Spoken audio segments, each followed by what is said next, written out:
ಅಲ್ಲ, ದೇವರ ಅಭಿಷೇಕಕ್ಕೆ ಬಳಸಬೇಕಾದಂತ ನೀರಿನಲ್ಲಿ ರಕ್ತ ಸಿಕ್ತವಾದ ದೇಹವನ್ನು ತೆಗೆದುಕೊಳ್ತಾ ಇದ್ದಿಲ್ಲ. ಮೇಲೆ ಬರ್ತೀಯಾ ಏನು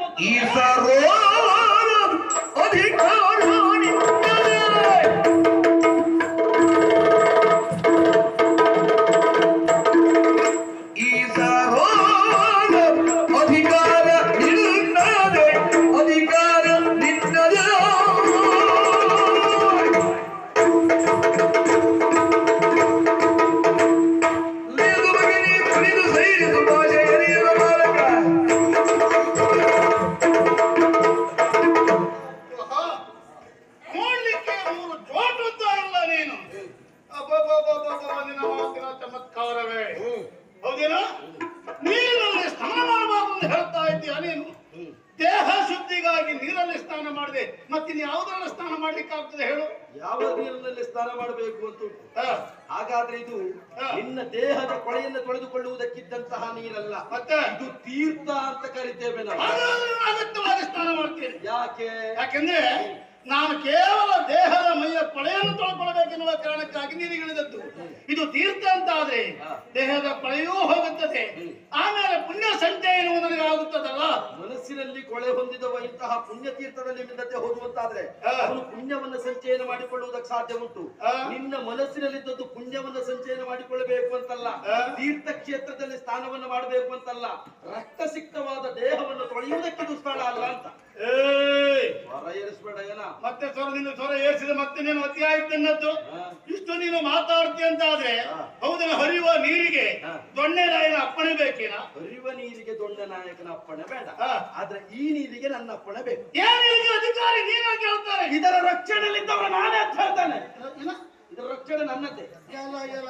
ಹೊಡ್ತವೆ ಕಾಡ ನದಿಯಲ್ಲಿ ಇರುವ ನದಿಗೆ ನೀನು ರಕ್ಷಣೆಯ ಹೊಣೆಗಾರಿಕೆ ಹೊತ್ತವ ನೀನು. ಈಗ ಸ್ವಲ್ಪ ನಾವು ಸ್ವರ ಏರಿಸಬೇಕಾಗ್ತದೆ. ಯಾಕಂದ್ರೆ ನನಗೆ ಕೈಕಾಲು ತೊಳೆದಕ್ಕೆ ನೀನು ಬಿಡೋದಿಲ್ಲ ಅಂತ ಆದ್ರೆ ಇದೇ ನೀರಲ್ಲಿ ನಿನ್ನನ್ನು ಮುಳುಗಿಸಿ ನೀರು ಕೂಡಿಸಿ ನಿನ್ನನ್ನು ಸಾಯಿಸಿ ಆಮೇಲೆ ಏನಾದ್ರೂ ನೋಡ್ತೇವೆ, ಗೊತ್ತಾಯ್ತಾ? ಮುಳುಗಿ ಸಾಯುವುದಿದ್ರೆ ನೀರು ಸಾಯ್ಬೇಕು. ನಮಗೆ ಈ ನೀರಿನಲ್ಲಿ ಎಲ್ಲ ಆಳ ಉಂಟು, ಎಷ್ಟು ಆಳ ಉಂಟು ಎಲ್ಲ ನಮಗೂ ಗೊತ್ತು. ನಾವು ಇಲ್ಲೆಲ್ಲ ಸಾಯೋರಲ್ಲ. ಎಷ್ಟೆಷ್ಟು ಕಡೆ ಇರಲಿ, ಎಷ್ಟೆಷ್ಟು ನದಿಯಲ್ಲಿ ಮುಳುಗೆದ್ದು ಅದು ಗೊತ್ತುಂಟ ನಿನಗೆ? ಹೌದಾ? ನಿನ್ ಮೊನ್ನೆ ಹುಟ್ಟಿದಿಂದ ಕಣ್ಣು ಬಿಟ್ಟು ಇವತ್ತು ನಾನು ಎದುರು ಬಂದಿದ್ಕೊಂಡು ಎಷ್ಟ ಮಾತಾಡ್ತಾ ಇದ್ದಾರೆ. ಆಗ್ತದ್ಯಾ?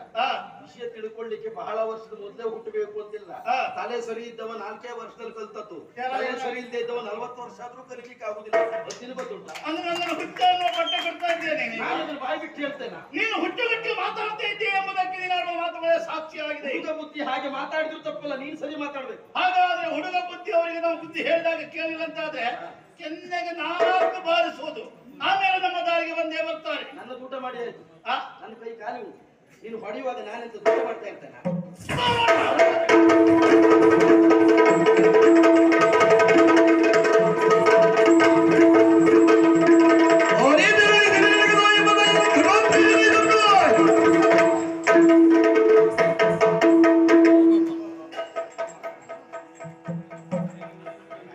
ಯಾರು ನೀಚಾದ್ರ ತೇಜವು ಬ್ರಹ್ಮ ವರ್ಚಸ್ಸು, ಯಾರು ನೀಚಾದ್ರ ತೇಜವು ಬ್ರಹ್ಮ ವರ್ಚಸ್ಸು, ತೋರಿದ ಕಲರದ ಮಧುವು ತೋರುತ್ತಿದೆ ಮುಖದಿ ದೈವಿ ಶಕ್ತಿ ನಾಲ್ಕರಲ್ಲಿ ಯಾರಿಂದಲೋ ತರಣವಾಯ್ತು. ಯಾರೋ ಸ್ವಲ್ಪ ಧೈರ್ಯಿಸಿ ಮಗು, ಬಡಿದು ಕೆಡಹಿ ಅವನನ್ನ ಕೊಲ್ಲುವುದಕ್ಕೆ ಮುಂದಾಗ್ತಾ ಇದೆಯಲ್ಲ, ಇದು ಖಂಡಿತ ಒಳ್ಳೆಯದಲ್ಲ. ದುಡುಕು ಶ್ರೇಯಸ್ಸನ್ನ ತರುವುದಿಲ್ಲ. ನಿನ್ನನ್ನು ನೋಡಿದರೆ ದೈವಿ ಕಡೆ ಮುಖದಲ್ಲಿ, ನಿನ್ನ ಕ್ರೌರ್ಯವನ್ನ ನೋಡಿ ರಾಕ್ಷಸೀಯ ಮನೋವೃತ್ತಿ ನಿನ್ನಲ್ಲಿ ತುಂಬಿಕೊಂಡಿದೆ. ಇದನ್ನೆಲ್ಲ ಗ್ರಹಿಸಿದೆ. ಚಾತುರ್ವರ್ಣದ ಎಲ್ಲ ಕುರುಹುಗಳು ನಿನ್ನಿದ್ದರು. ಈ ದುಡುಕಿಗೆ ಮುಂದಾಗ್ತಾ ಇದೆಯಲ್ಲ, ಬೇಡ ಮಗ. ಏನೇ ಇದ್ದರೂ ನೀನು ಯಾರು, ಯಾವ ವಂಶಜ, ನಿನ್ನ ತಂದೆ ತಾಯಿಗಳು ಯಾರು ಹೇಳು ಮಗು. ಅವರು ಚತುರ್ವಿಧ ಗುಣದ ನೆಲೆಯುಂಟು ನೀನ್ಯಾರು,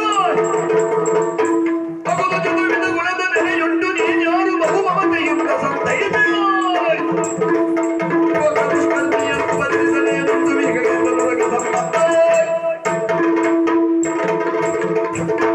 ಬಹುದು ಚತುರ್ವಿಧ ಗುಣದ ನೆಲೆ ಉಂಟು ನೀನ್ಯಾರು, ನಿನ್ನಲ್ಲಿ ಗುರುತಿಸುವಿಕೆ ಸರಿ ಉಂಟು ಎನ್ನುವುದನ್ನು ನಾನು ಅರ್ಥವಿಸಿಕೊಂಡಿದ್ದೇನೆ. ಆದರೆ ನಿನ್ನಲ್ಲಿರುವಂತಹ ಮೌಲ್ಯಯುತವಾದ ನಿನ್ನದಾದ ಗುಣವನ್ನ ಹುಡುಕುವುದಕ್ಕಿದು ಸಮಯವೂ ಅಲ್ಲ, ಸಂದರ್ಭವೂ ಅಲ್ಲ. ಯಾಕೆ ಗೊತ್ತಾ?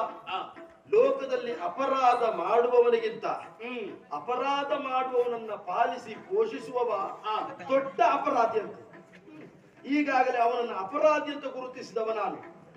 ಬಂದು ಅವನನ್ನು ಉಪಚರಿಸುವುದರ ಮೂಲಕವಾಗಿ ಅವನಿಗಿಂತ ದೊಡ್ಡ ಅಪರಾಧಿ ನೀನು ಅಂತ ನಾನು ಕಂಡುಕೊಳ್ತೇನೆ. ಹಾಗಾಗಿ ನಿನ್ನಲ್ಲಿ ಉತ್ತರ ಕೊಡುವ ಮನಸ್ಸು ನನಗಿಲ್ಲ. ನನಗೆ ನಿನ್ನ ಮುಖಕ್ಕೆ ಮುಖ ಕೊಟ್ಟು ಮಾತಾಡುವ ಮನಸ್ಸು ನನಗೆ ಕಾಣ್ತಾ ಇಲ್ಲ. ನಿನ್ನ ದಾರಿ ನಿನಗೆ, ನನ್ನ ದಾರಿ ನನಗೆ. ತಿರುಗಿನ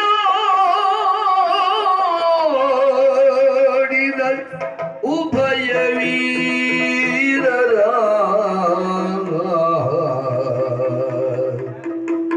ತಿರುಗಿ ನೋಡಿದ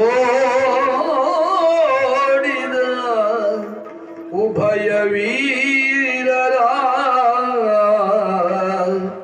ಪರಮ ಪೂಜ್ಯತೆ ಮೂಡಲವರುಳು ಪರಮ ಪೂಜ್ಯತೆ ಮೂಡಲವರಲಿ ಮರುದಜಗೆ ಮತ್ತವನ ತನಯಗೆ ಪುತ್ರವಾತ್ಸಲ್ಯ ಭರಿತವಾದುದು ಮರುದಜಗೆ ಮತ್ತವನ ತನಯಗೆ ಪುತ್ರವಾತ್ಸಲ್ಯ ಭರಿತವಾದುದು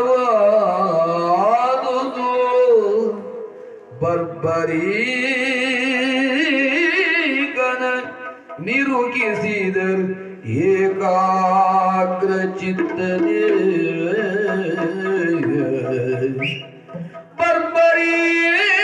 ಬರ್ಬರೀಗನ ನಿರುಗಿಸಿದರು ಏಕಾಗ್ರ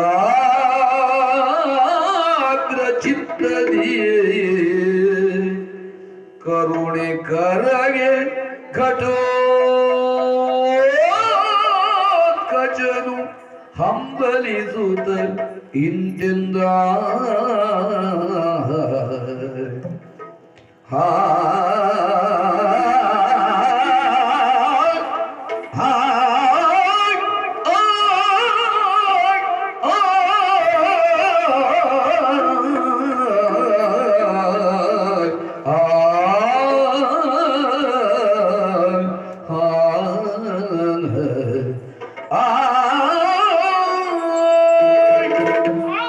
ಹೋಗದಿರಲು ಮುತ್ತು ನಿಲ್ಲೊಂದು ಕ್ಷಣ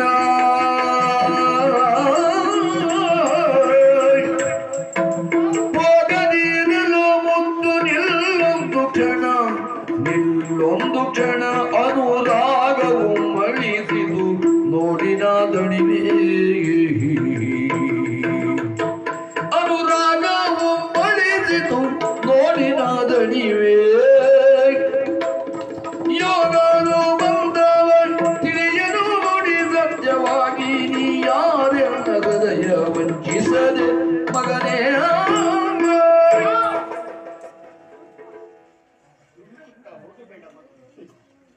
ಕಣ್ಣರಿಯದಿದ್ದರೂ ಕರುಣರುತ್ತದಂತೆ ಸ್ಫುಟಗೊಳ್ಳುವ ಸ್ಪಷ್ಟ ಮಾತಿನಿಂದ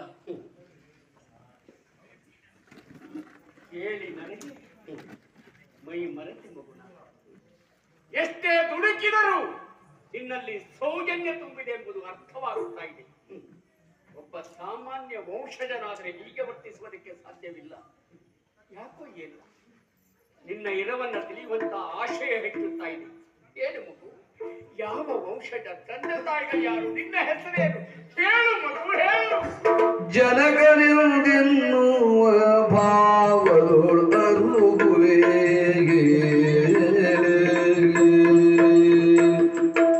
ಜನಗನೆಂದೆನ್ನುವ ಭಾವದೊಳರುಗುವೆ ಜನುಮದಾತನು ಭೀಮಸುತ ಘಟೋತ್ಕಚನು ಜನುಮದಾತನು ಭೀಮಸುತ ಘಟೋತ್ಕಚನು ಜನನಿ ಮೌರ್ವಿಯು ಸರ್ವ ವಿದ್ಯಾದಾಯಕ್ಕೆ ಜನನಿ ಮೌರ್ವಿಯು ಸರ್ವ ವಿದ್ಯಾದಾಯಕ್ಕೆ ಪೂಜ್ಯ ಮುನಿವರಿಯ ವಿಜಯ ಕರಗಿ ನಿನ್ನೈ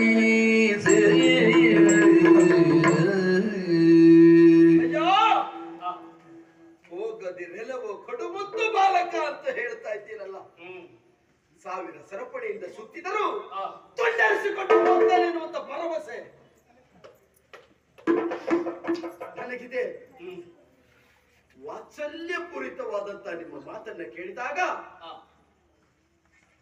ಒಂದು ಅಡಿಯನ್ನು ಮುಂದಿಡುವುದಕ್ಕೆ ಸಾಧ್ಯ ಇಲ್ಲ. ಮಗ ಎನ್ನುವ ಭಾವನೆಯಲ್ಲಿ ನೀವು ಹೇಳ್ತೀರಿ ಅಂತಾದ್ರೆ ಹೌದು. ಅಪ್ಪ ಜನಕ ಎನ್ನುವ ಭಾವನೆಯಲ್ಲಿ ನಾನು ಹೇಳ್ತೇನೆ. ಇದುವರೆಗೂ ನನ್ನ ಜೀವನದಲ್ಲಿ ಯಾವುದನ್ನ ಬಯಸುತ್ತಾ ಇದ್ದೇನೋ, ಯಾವುದನ್ನ ಕಾಣಬೇಕು ಅಂತ ಹಂಬಲಿಸುತ್ತಾ ಇದ್ದೇನೋ, ಸಾವಿರಾರು ವರ್ಷಗಳ ತಪಸ್ಸನ್ನು ಆಚರಿಸಿದ್ರು ಸಿಗದೇ ಇದ್ದದ್ದು ಕೆಲವೇ ಕ್ಷಣದ ಹಿಂದೆ ನನಗೆ ಸಿಕ್ಕಿದ ಅನುಭವ ಆಗ್ತಾ ಉಂಟು. ಅದು ನಿಮ್ಮ ವಾತ್ಸಲ್ಯಪೂರಿತವಾದಂತಹ ಮಾತು. ಇದೇ ಬೇಕು ಬೇಕು ಅಂತ ನನ್ನ ಮನಸ್ಸು ಬಯಸುತ್ತಾ ಇತ್ತು ಅಂತ ಉಂಟು. ಹೇಳಿಕೊಳ್ಳುವುದಕ್ಕೆ ಹೆಮ್ಮೆ ಇದೆ. ಕಣ್ಣಾರೆ ಕಾಣದೇ ಇದ್ದರೂ ಕಿವಿಯಾರೆ ಕೇಳಿ ಸಂತೋಷ ಪಟ್ಟವನಾನು. ಆರ್ಯಾವರ್ತದಲ್ಲಿ ಚಂದ್ರಾನ್ವಯದಲ್ಲಿ ಪ್ರಾವಿರ್ಭಾವಕ್ಕೆ ಬಂದವನಾಗಿದ್ದೇನೆ. ಲೋಕಮುಖದಲ್ಲಿ ಪಾಂಡವ ಪಂಚಕರು ಎನ್ನುವಂತ ಬಿರುದನ್ನು ಪಡೆದಂತಹ ಧರ್ಮರಾಯನಿಗೆ ತಮ್ಮ, ಅರ್ಜುನ ನಕುಲ ಸಹದೇವರಿಗೆ ಅಣ್ಣನೆನಿಸಿಕೊಂಡಂತಹ ಶತಗಜತ್ರಾಣಿ ಭೀಮಸೇನ ಹಾಗೂ ಬಂದ ಶಾಪ ವಿಮೋಚನೆಗೆ ಬೇಕಾಗಿ ರಕ್ಕಸ ಕನ್ಯೆಯಾಗಿ ಜನಿಸಿದ ಹಿಡಿಂಬೆಯರ ದಾಂಪತ್ಯ ಜೀವನದ ಪ್ರತೀಕವಾಗಿ ಪ್ರಪಂಚದ ಬೆಳಕನ್ನು ಕಂಡವ ಕಲಿಘಟೋತ್ಕಜ. ಲೋಕದಲ್ಲಿ ಅಸುರನಾಗಿ ಹುಟ್ಟಿದ್ರು ಕೂಡ ಲೋಕದಲ್ಲಿ ಪೂಜೆ ಸಿಗುವ ಹಾಗೆ ಮಾಡಿದ ವ್ಯಕ್ತಿಯೊಬ್ಬನಿದ್ದ. ಲೋಕದಲ್ಲಿ ಜನರಿಂದ ಪೂಜೆಗೊಂಬುವ ವ್ಯಕ್ತಿಯ ಮಗಳು ಮೌರ್ವಿ ಹಾಗೂ ಘಟೋತ್ಕಜನ ಪ್ರೀತಿಯ ಪ್ರತೀಕವಾಗಿ ಪ್ರಪಂಚದ ಬೆಳಕನ್ನ ಕಂಡಂತಹ ನಾನು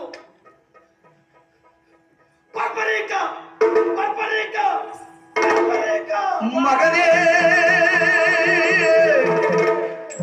ಮಗನೇ ಬಾಬುಯವಾರಿದಿ ಸೋಮ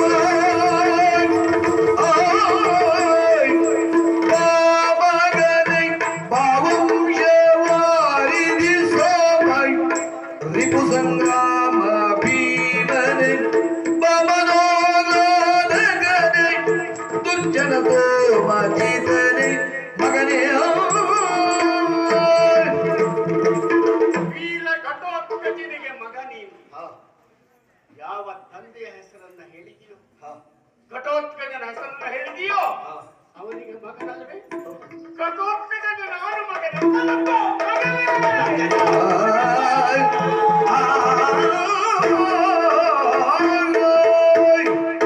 ಯಾಕಪ್ಪ ನನ್ನನ್ನು ಇಷ್ಟು ಕಾಯಿಸಿಬಿಟ್ರಿ ಅಪ್ಪ? ನಿಮ್ಮ ವಾತ್ಸಲ್ಯದ ಬಡಿಲಲ್ಲಿ ಬೆಳೆಯಬೇಕು, ನಿಮ್ಮ ತೊಡೆಯ ಮೇಲೆ ಕುಳಿತುಕೊಳ್ಳಬೇಕು, ನಿಮ್ಮಿಂದ ಕೆನ್ನೆಗೊಂದು ಮುತ್ತನ್ನ ಪಡೆಯಬೇಕು, ಬಾಯಿಗೊಂದು ತುತ್ತನ್ನ ಇಡಿಸಿಕೊಳ್ಳಬೇಕು. ಯಾಕಪ್ಪ ಇಷ್ಟು ಕಾಯಿಸಿಬಿಟ್ರಿ ಮಗನನ್ನ? ಏನು ತಪ್ಪು ಮಾಡುತ್ತೇನೆ?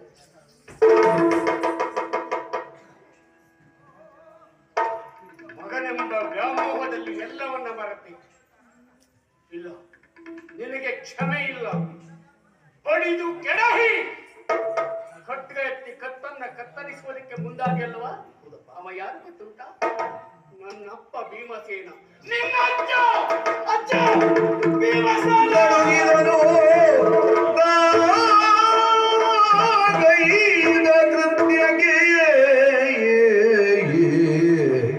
ಸುಡಲಿ ಎಲ್ಲಯ ಬಾಳ್ವೆ ವ್ಯರ್ಥವು, ಸುಡಲಿ ಎಲ್ಲಯ ಬಾಳ್ವೆ ವ್ಯರ್ಥವು, ದುಡುಕಿದನು ನಾನಧಮ ಧರ್ಮದ ಕಡುವಿರೋದಿ,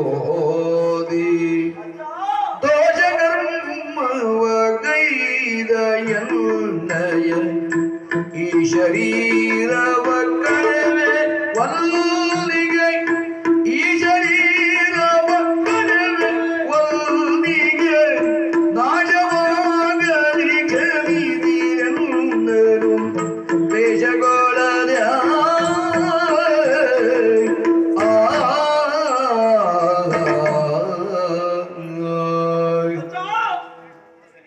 ಎಂತ ತಪ್ಪುಗಳು ನನ್ನಿಂದ ಆಗಿ ಹೋಯಿತು ಅಜ್ಜ.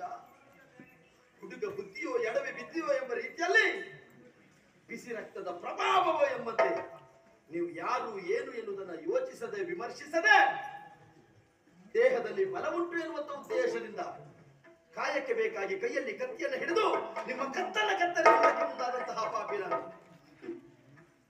ನೆಲನ ಹೊರಗಡೆ ಪಾಪಿಯಲ್ಲ ಅಂತ ಹೇಳಿದ್ರು. ನನ್ನಂತ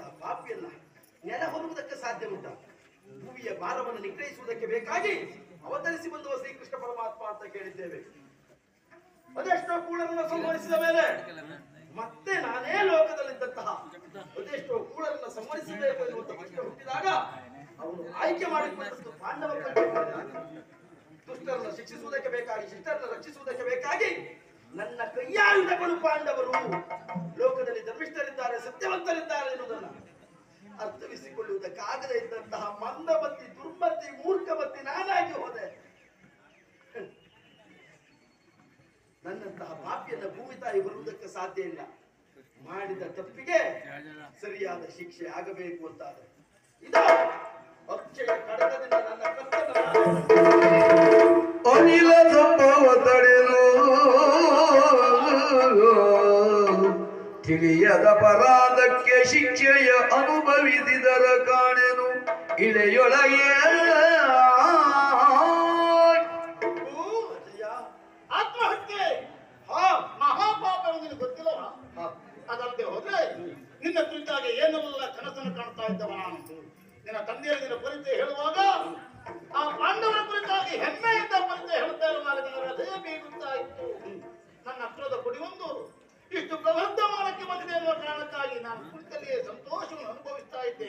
ಇನ್ನೇನು ಅಜ್ಜನ ಪರಿಚಯ ಆದ ಕ್ಷಣದಲ್ಲಿ ಓಡಿ ಬಂದು ನನ್ನ ತೊಡೆಯನ್ನೇ ಹತ್ತೀಯ ಎಂಬುದಾಗಿ ನಿನಗಾಗಿ ನನ್ನ ತೊಡೆ ಕಾಯುತ್ತಾ ಇತ್ತು. ಪಾಪಿಯಾದ ನನ್ನ ಭೂಮಿಯೇ ಬರುವುದಕ್ಕೆ ಸಾಧ್ಯ ಇಲ್ಲ, ಪುಣ್ಯಾತ್ಮರಾದ ನಿಮ್ಮ ತೊಡೆಯಲ್ಲೇ ಹೇಗೆ ಇಲ್ಲ ಬಾಬು, ಹಾಗೆಲ್ಲ ನೀನು ಭಾವಿಸಬಾರದು. ನನಗೂ ಹಾಗೆ ಅನಿಸ್ತಾ ಇದೆ. ಎಷ್ಟು ಹೊತ್ತಿಗೆ ನಿನ್ನನ್ನು ನಾನು ತೊಡೆ ಏರಿಸಿಕೊಡ್ತೇನೆ, ಎಷ್ಟು ಹೊತ್ತಿಗೆ ನಿನಗೆ ನಾನು ತೋಳಿನಿಂದ ಒಪ್ಪಿಗೆಯನ್ನು ಪಡೆಯುತ್ತೇನೆ.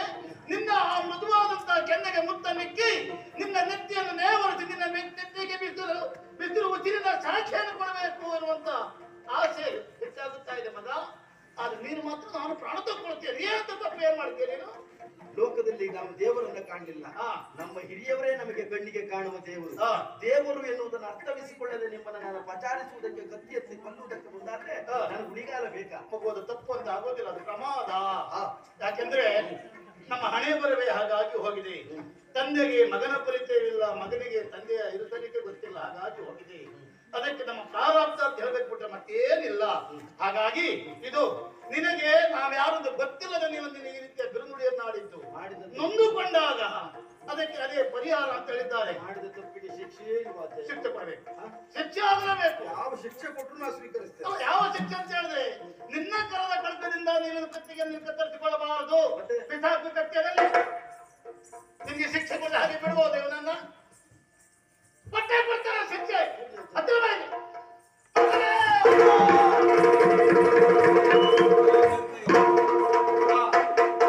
ಹಾಲು ನೀರು ಒಂದಾಯ್ತು, ಬಟ್ಟೆ ಮಾತ್ರ ಬೇರೆ ಆಯ್ತು. ಶಿಕ್ಷೆ ಆಗ್ಲಿ ಅಂತ ನೋಡಿದ್ರೆ ಅಜ್ಜ ಮಗ ಮೊಮ್ಮಗ ಒಂದಾದ್ರು, ನಾವು ಸುಮ್ಮನೆ ಹಾಗೆ. ಯಾಕೆಂದ್ರೆ ನಿನಗೊಬ್ಬ ಮೊಮ್ಮಗ ಆದ್ಮೇಲೆ ಗೊತ್ತಾಗ್ತದೆ ನಿಜವಾಗಿಯೂ ತಂದೆಗೆ ಮಕ್ಕಳ ಮೇಲೆ ಇರುವಂತ ಪ್ರೀತಿಗಿಂತಲೂ ಮಕ್ಕಳಿಂದ ಹುಟ್ಟಲ್ಪಟ್ಟಂತ ಮೊಮ್ಮಕ್ಕಳ ಮೇಲಿದಂತ ಪ್ರೀತಿ ಯಾವ ಸತ್ಯ ಗೊತ್ತುಂಟು ನನಗದು. ಆದ್ರೆ ಯಾರೇ ಪ್ರಮಾದ ಆಗ್ಲಿ ಏನೇ ಆಗ್ಲಿ ಹುಡುಕಿದಾಗ ಒಂದು ಶಿಕ್ಷೆ ಆಗ್ಬೇಕು. ನನ್ನ ಮನಸ್ಸಿಗೆ ಸಮಾಧಾನ ಆಗ್ಲಿಲ್ಲ, ನೀ ಕೊಟ್ಟ ತಪ್ಪು ಅಂತಲ್ಲ. ಹೌದಾ? ನಿನ್ನದು ಬೇರೆ ಸರಿ ಅಂತ ಪೂರ್ತಿ ಹೇಳುವುದೂ ಇಲ್ಲ, ನಿನಗೆ ಬಿಟ್ಟ ಅಲ್ಲ. ಹಾಗೆ ಹೇಳಕ್ಕಿಲ್ಲ, ನನಗೆ ಸಮಾಧಾನ ಆಗ್ಲಿಲ್ಲ ಅಂತ ಹೇಳಿದೆ. ನೀನು ನನಗೆ ಅಪ್ಪ ಹಿರಿಯನೇ, ನಿನಗೂ ಹಿರಿಯರಿದ್ದಾರೆ ಅಂತ ಗೊತ್ತುಂಟು ಅಷ್ಟೇ. ಹಾಗೆ ಹಾಗೆ ಅಲ್ವಾ? ಮತ್ತೆ ಅವ ತನ್ನ ಅಪ್ಪ ಅನ್ನೋ ಕಾರಣಕ್ಕಾಗಿ ಸ್ವಲ್ಪ ಒಳಗಿಂದೊಳಗೆ ಮಾತಾಡ್ತಾ ಇದ್ದಾನೆ. ಒಂದು ಕೆಲಸ ಮಾಡೋಣ, ನಾವು 3 ಜನ ಒಂದಾಗಿ ಬರೋಣ ಅಂತ. ಈಗ ಮುಗಿಯುವುದಿಲ್ಲ ಇಲ್ಲ, ತೀರ್ಮಾನಕ್ಕಿಂತ ಗಟ್ಟಿ ಜನ ಬೇಕು. ಯಾರು ಕಳ್ಸೋದು ಮಾರಾಯ? ನಿನಗೆ ಅಣ್ಣ ಇದ್ದಾನೆ, ನೀನು ನನಗೆ ಅಪ್ಪ. ಮಾರಾಯ ಅಲ್ಲಿಗೆ ನಾನು ಈಗ ಕರ್ಕೊಂಡು ಹೋಗುದಿಲ್ಲ, ನೀನು ಇಲ್ಲೇ ಇರ್ಬೇಕು. ನಾನು ಎಲ್ಲೂ ಇರ್ತೇನೆ. ಅಲ್ಲ, ಹಾಗಾಗಿ ನಾವು ಕರೆದಾಗ ಬರ್ಬೇಕು ನೀನು. ಆಯ್ತಪ್ಪ. ಯಾಕಂದ್ರೆ ಮೊನ್ನೆ ಒಂದ್ಸರಿ ಬಂದು ಹೋದಿಯಲ್ಲ ರಾಜಶ್ರೀ ಆತ್ಮರಕ್ಕೆ. ಹೌದು. ಹಾಗೆ ಅಪ್ಪಯ್ಯ, ನೀವು ಎಲ್ಲಿಗೂ ಹೋಗುದಿಲ್ಲ ಅಂತ ನನಗೆ ಅಮ್ಮ ಹೇಳಿದ್ದಾರೆ. ಈಗ ಮುಂದೆಲ್ಲಿಗಾದ್ರೂ ಬರ್ತೇನೆ ಅಂತ ಮಾತು ಕೊಟ್ಟಿದ್ದೀರಾ? ಯಾರು? ನಾನು ಬರ್ತೇನೆ ಅಂತ ಮಾತು ಕೊಡ್ಲಿಲ್ಲ, ಕೊಡುದಿಲ್ಲ ಅಂತ ಪ್ರತಿಜ್ಞೆ ಮಾಡ್ಲಿಲ್ಲ. ಅದಕ್ಕಾಗಿ ಕರೆದಾಗ ಮಾಡ್ತಾರೆ, ನೀವು ನನ್ನ ಮಕ್ಕಳನ್ನು ಬಿಡುದಿಲ್ಲ. ಅಲ್ಲ, ಆಗಾಗ ಮಗನ್ ನೋಡ್ಲಿಕ್ಕೂ ಬರ್ತಾರೆ. ಆಯ್ತಪ್ಪ, ಬರ್ತೇನೆ. ಹೌದಾ? ನನ್ನ ಮೊಮ್ಮಗ ಮಗನೇ, ಇನ್ನು ಹೆಚ್ಚು ದಿವಸ ನಿನ್ನ ಕಾಲದಲ್ಲಿ ತೀರ್ಮಾನ ಸಿಗುವುದು ಯಾರಿಂದ? ಧರ್ಮರಾಜ ಆಡಿದ್ದು ನಮಗೆಲ್ಲ ಸಂತೋಷ. ನೀನು ಮಾತ್ರ ಇಲ್ಲಿ ಅಪ್ಪನೊಟ್ಟಿಗೆ ಇರೋದು ಬೇಡ, ಮತ್ತೆ ನಮ್ಮ ಜೊತೆ ತಿರುಗಾಡ. ಧರ್ಮರಾಯನಲ್ಲಿ ಹೋಗೋಣ. ಅಲ್ಲಿ ಹೋಗೋಣಲ್ವಾ? ಬನ್ನಿ, ಹೋಗೋಣ.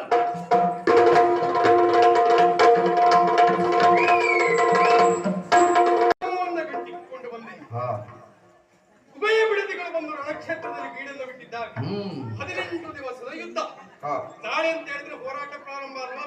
ಹಾ ಆದ್ರೆ ಇಲ್ಲಿ ವಿಶೇಷತೆ ನೋಡಿ, ಹಾ. ಪೂರ್ವ ದಿಕ್ಕಿನಲ್ಲಿ ಒಬ್ಬರ ಬಿಡದಿ, ಹಾ. ಪಶ್ಚಿಮ ದಿಕ್ಕಿನಲ್ಲಿ ಮತ್ತೊಬ್ಬರ ಬಿಡದಿ. ಹಾ. ಹಾಗಿದ್ರೆ ನಾವಿರುವುದು ಪಶ್ಚಿಮ ದಿಕ್ಕಿನಲ್ಲಿ. ಹಾ. ಅನುದಿನವಾರು ನಿತ್ಯ ಉದಯಿಸುವಂತ ಸೂರ್ಯನನ್ನ ಕಂಡು ಹಾ. ಹೊಸದೊಂದು ಉತ್ಸಾಹದಿಂದ ಎದೆಯೊಪ್ಪಿಸಿ ನಕ್ಷತ್ರಕ್ಕೆ ಇಳಿಯುವಾಗ ಅವಕಾಶ ನಮಗುಂಟು. ಹಾ. ಅವರಿಗೆ ಹಾಗಲ್ಲ ನೋಡಿ, ಕೌರವರಿಗೆ ಅಸ್ತಮಿಸುವ ಸೂರ್ಯನನ್ನೇ ಅವರು ನೋಡಬೇಕು ಅಂತ. ಹಾ. ಏನೇ ಇರಲಿ, ಹೋರಾಟ ಕಣಕ್ಕೆ ಇಳಿಯುವ ಮೊದಲಾಗಿ ಹಾ. ವಿಚಾರ ವಿಮರ್ಶೆ ಎನ್ನುವುದು ಪ್ರಧಾನ. ಬಲಾಬಲದ ವಿಚಾರ ಇಲ್ಲದೆ ಮುನ್ನಡೆಯುವಂತಿಲ್ಲ. ಹಾ. ಹಿರಿಯರನ್ನ ಕರೆದು ಮಾತಾಡುವುದೇ ಒಳ್ಳೆಯದು. ಹಾ. ಧರ್ಮಶ್ರೇಷ್ಠ,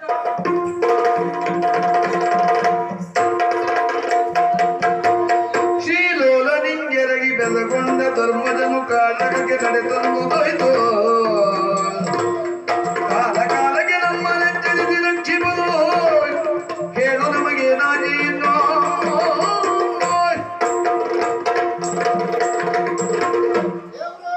ಆ, ಸಂಗ್ರಾಮ ಬೇರೆಂಬ ಕಾರಣಕ್ಕಾಗಿ ನಿಮ್ಮನ್ನು ಕಳುಹಿಸಿಕೊಟ್ರೆ ಸಂಧಾನ ವಿಫಲವಾಯಿತು, ಸಂಗ್ರಾಮ ಸಿದ್ಧವಾಯಿತು, ಒಂದು ಸೇನೆಯಾಯಿತು ಕುರುಧಾರಣಿಯ ಮನೆಗೆ.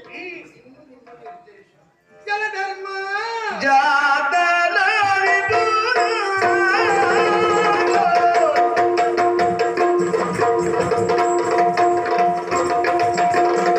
ಎನದಮ್ಮ ಜಾತನಾರಿದು ಭೀಮಾ ಫಲಗೂಡಾದಿಗಳೆಲ್ಲರಲಿದು ಭೀಮಾ ಫಲಗೂಡಾದಿಗಳೆಲ್ಲ ಒಲಿದು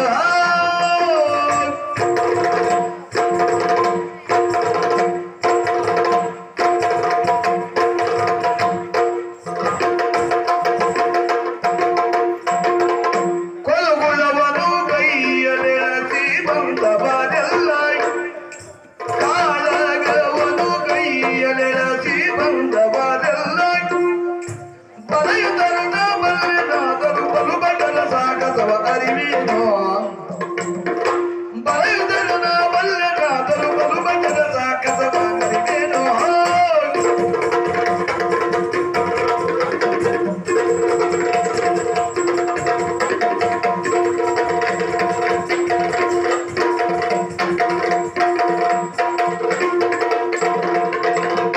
ಧರ್ಮ ಜಾತರಿದು ಭೀಮ ಬಲು ಗುಣದಿಗಳೆಲ್ಲ ಒಲಿದ.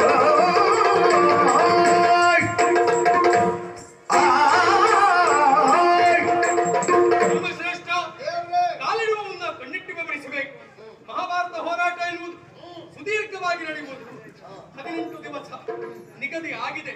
ಬಲಾಬಲದ ವಿಚಾರ ವಿಮರ್ಶೆ ಇಲ್ಲದೆ ಮುಂದಡಿಯನ್ನು ಇಡುವಂತಿಲ್ಲ.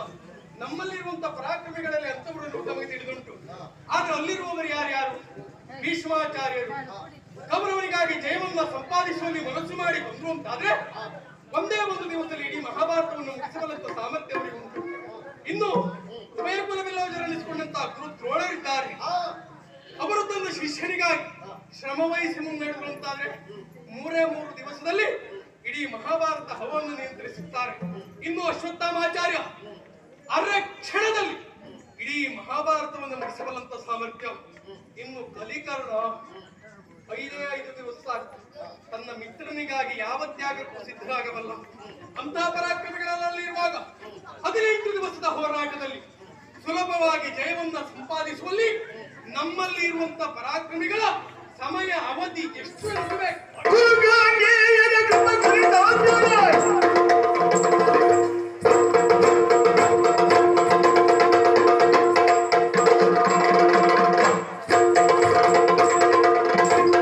ಗುರುಗಾಂಗೆಯರ ಕೃಪ ಕವಿತಾಂತರ ಭರತನಿಗೆ ಹೇಗಿತ್ತು? ಭರತನಿಗೆ ಹೇಗಿತ್ತು? ಗುರುಕುಲ ಮಂತ್ರಿ ನಿಮಿಷದಿ ಬರುವೆನು ಭರತನ ನಾನೆಂದೆ. ಏನು ವಿರೋಧಿಯ ಪಕ್ಷದವರನ್ನು ನಮಗೆ ತೋರಿಸಿ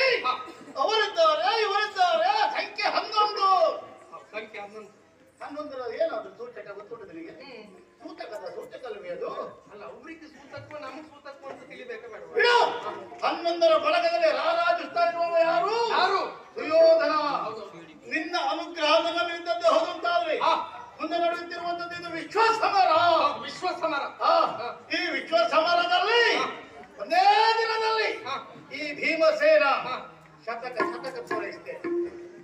ನಮ್ಮನೆಯವರೆಲ್ಲ ಅಂತವ್ರೆ. ಇರುವವರ ವಿಚಾರ ಬೇಡ. ಪ್ರಾರಂಭ ಹೋಗುವವರು ಯಾರು ಅನ್ನೋದು ಪ್ರಧಾನ ಅಲ್ಲ, ಕೊನೆಯವರೆಗೂ ಅದನ್ನು ಉಳಿಸಿಕೊಳ್ಳುವ ವಿಚಾರ ಅಲ್ಲ, ಅದು ಪ್ರಧಾನ. ಯಾಕೆಂದ್ರೆ ನಾನು ಮೊದಲೇ ಶಪಥ ಮಾಡಿದ್ದೇನೆ, ಮುಂದೊಂದು ಸಂದರ್ಭದಲ್ಲಿ ನಾನು ಶತಕ ಬಾರಿಸ್ತೇನೆ ಎಂಬುದಾಗಿ. 100 ಮಂದಿ ಕೌರವರನ್ನು ಕೊಲ್ಲುವುದರ ಮುಖೇನವಾಗಿ ನನ್ನ ದಾರಿಯಲ್ಲಿ ನಾನೇ ಇವತ್ತು ಶತಕ ಮುಗಿಸುವ ಅಣ್ಣ. ನಿನ್ನ ಅಪ್ಪಣೆ ಬೇಕು, ನಿನ್ನ ಅನುಗ್ರಹ ಬೇಕು. ಹೊರತಾ ಸರಿ ಆಗ್ಲಿಲ್ಲ, ಅಡುದು ನೀವು ಒಬ್ಬರೇ ಹೋಗ್ಕೊಂಡು ಅಂತ ಮಾಡಿ ನಾವು ಅನ್ನೋದಾಗ್ಬೇಕು. ಆಗಲ್ಲ. ಮತ್ತೆ ಅವ್ರಿಗೆ ಅಷ್ಟು ವ್ಯವಸ್ಥೆ ಆಗ್ಬೇಕು ಅಂತಾರೆ, ಕೇವಲ ನೀನೊಬ್ಬ ಹೋದ್ರೆ ಸಾಕಾಗ್ಲಿಕ್ಕಿಲ್ಲ. ಹೇಗೆ ಹೋಗ್ಬೇಕು? ನಮ್ಮ ತಂಡವೇ ಅಲ್ಲಿ ಹೋಗಿ ವಿಶ್ವ ಸಮರವನ್ನು ಗೆಲ್ಬೇಕು. ಹಾಗಿದ್ದಾಗ ಮಾತ್ರ ಅದಕ್ಕೊಂದು ಕೀರ್ತಿ, ಹೌದಾ? ನಮ್ಮ ನೆಲಕ್ಕೊಂದು ಬೆಲೆ ಹಾಗೆ ಸಿಕ್ಕಿದಾಗ ಮಾತ್ರ. ಆದ್ರೆ ಏನ್ ಮಾಡೋಣ, ಕೇವಲ ನಿನ್ನ ವಿಚಾರ ಅಷ್ಟೇ ಅಲ್ಲ ನೋಡು, ಹಾಗೆ ಸಾಕು. ಪ್ರಥಮ ಹೋಗುವವರು ಯಾರು ಇದ್ರೆ ಕಲಿಸಿಕೊಡಿ, ತೊಂದರೆ ಇಲ್ಲ. ನೀನ್ ಎರಡನೇ ಹೋಗ್ತೀಯ, ತೊಂದರೆ ಇಲ್ಲ. ಅಂದ್ರೆ ಪ್ರಥಮ ಪ್ರಾರಂಭ ಆಗ್ಬೇಕು ಅಂತಾದ್ರೆ ಹಗಲೇ ಆಗ್ಬೇಕಲ್ವಾ? ಹಗಲಿಗೆ ನೀನೇ ಹೋಗ್ಬೇಕು, ಹಗಲಿಗೆ ನೀನೇ ಹೋಗ್ಬೇಕು, ರಾತ್ರಿಗೆ ನಿನ್ನ ಮಗ ಹೋಗ್ತೇನೆ ಅಂತ ಹೇಳಿ. ಒಂದೇ ರಾತ್ರಿಯ ದೊರೆತನ ತನಗಿರಲೆಂದ ಅವ ರಾತ್ರಿ ಕೆಲಸದಲ್ಲಿ ಬಹಳ ಬಿಗಿದ್ದಾನ. ಯಾಕೆ? ತಾಯಿಯ ಗುಣ ಬಂದು ಅಲ್ವಾ? ಅವ ರಾತ್ರಿಗೆ ರಾಜ, ನೀ ಹಗಲಿಗೆ ರಾಜ. ಅಷ್ಟೇ ಆಗ್ಲಿಕ್ಕಿಲ್ಲ, ಆ ಕಡೆಯಲ್ಲಿ ಪಾರ್ಥ ಹೇಳಿದ ಮಾತನ್ನು ಕೇಳಿದ್ಯಾ? ತನಗೆ 3 ದಿವಸ ಸಾಕು ಅಂತ ಹೇಳಿದ ಅವನಿಗೆ. ಹೌದಪ್ಪ. ಈ ನಕುಲ ಸಹದೇವರು ಹೇಳಿದ್ದೇನು, ಇಬ್ಬರು ಒಟ್ಟಾಗಿ ಹೊಟ್ಟೆ ಮುಂತಾದ್ರೆ 7 ದಿವಸದಲ್ಲಿ ಪೂರೈಸ್ತೇವೆ ಅಂತ. ಹೌದಾ? ಹೌದಪ್ಪ. ಎಲ್ಲವರು ತಮ್ಮ ತಮ್ಮ ಪರಾಕ್ರಮವನ್ನ ಹೇಳುತ್ತಿರುವಾಗ ಸಮಾಧಾನ ಪಡೆದೆ ಮತ್ತಿನ್ನೇನ್ ಮಾಡ್ಲಾ? ಬಗೆ ಬಗೆಯ ವಿಕ್ರಮವ ಎಲ್ಲರೂ ಪೇಳುತ್ತಿರಲ ನಗುದರನು ನಸುನಗೆ ಒಳಿಯಲು ವಿಗನ ಮೌಲ್ಯದ ಗೈದೆಯ ಗಹಗೈದೆ ನಗುತ್ತ ಅಕ್ಷರದಿ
ಕಂಡೆಯಾಜಿಲನೆಯರ ಸದುರ ಬಗೆಲಿದುದು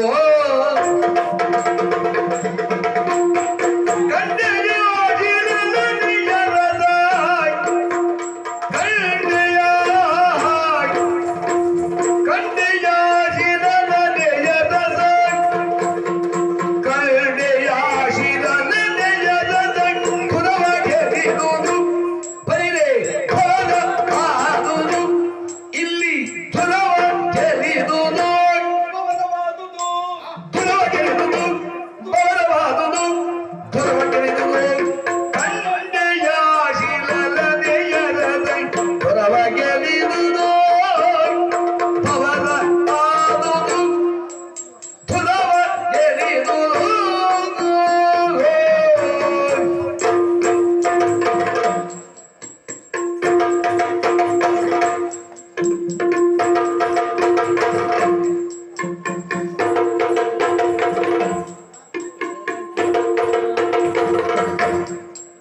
ಫಲಗೋಡಾದಿ ವೀರರೆಲ್ಲ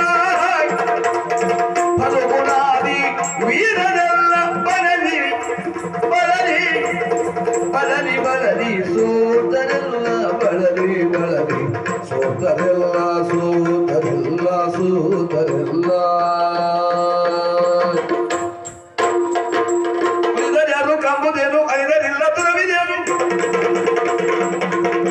ಫಲಗುಣಾದಿ ವೀರರೆಲ್ಲ ಬರಲಿ ಬರಲಿ ಸೋತರೆಲ್ಲ ಫಲಗುಣಾದಿ ವೀರರೆಲ್ಲ ಬರಲಿ ಬರಲಿ ಸೋತರೆಲ್ಲ ಬರಲಿ ಬರಲಿ ಸೋತರೆಲ್ಲ ಬರಲಿ ಬರಲಿ ಸೋತರೆಲ್ಲ ಬರಿರೆ ಬರಿ ಬರಿರೆ ಬರಿರೆ ಬರಿರೆ ಭವದ ಆದುದು ಕಂಡೆಯ ಶೀಲನೆಯರಸ ಕಂಡೆಯ ಶೀಲನೆಯರಸೈ ತುರವಗೆರಿದು ಕಂಡೆಯ ನೀ ಕಂಡೆಯ ಶೀಲನೆಯರಸ ಕಂಡೆಯ ಶೀಲನೆಯರಸೈ ತುರವಗೆರಿದುದು ಬಲಿರೆ ಭವದ ಆದುದು ಇಲ್ಲಿ ತುರವ ಗೆರಿದುದು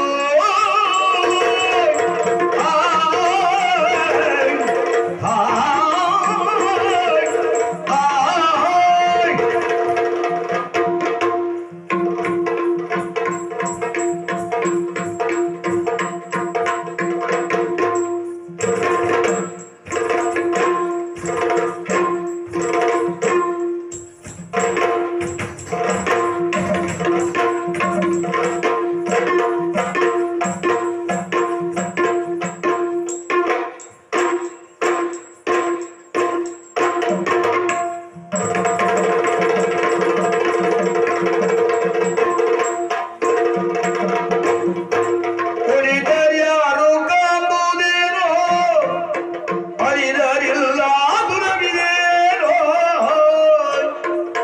ಫಲಗುಣಾದಿ ವೀರರೆಲ್ಲ ಬರಲಿ ಬರಲಿ ಸೋದರೆಲ್ಲ ಬರಲಿ ಬರಲಿ ಸೋದರೆಲ್ಲ ಬರಿರೆ ಬರಿರೆ ಬರಿರೆ ಬರಿರೆ ಭವಲವಾದುದು ಕಂಡೆಯ ಶೀಲನೆಯರಸ ಕಂಡೆಯ ಶೀಲನೆಯರಸ ತುರವಗೆರಿದು ಭವಲವಾದುದು ತುರವಗೆರಿದು ಬರಿರೆ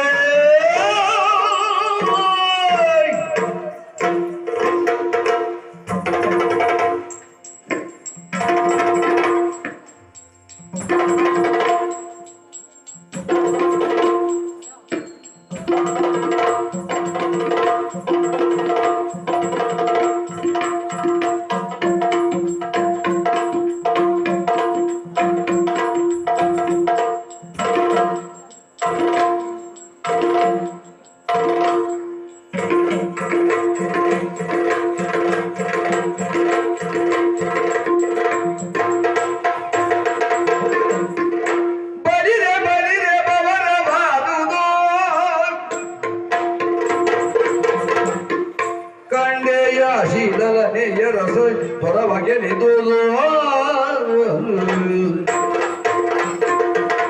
ಉಳಿದರ್ಯಾರು ಕಾಂಬುದೇನು ಗಳಿದರಿಲ್ಲ ದುರವಿದೇನು ಫಲಗುಣಾದಿ ವೀರರೆಲ್ಲ ಬರಲಿ ಬರಲಿ ಸೋದರೆಲ್ಲ ಬರಲಿ ಬರಲಿ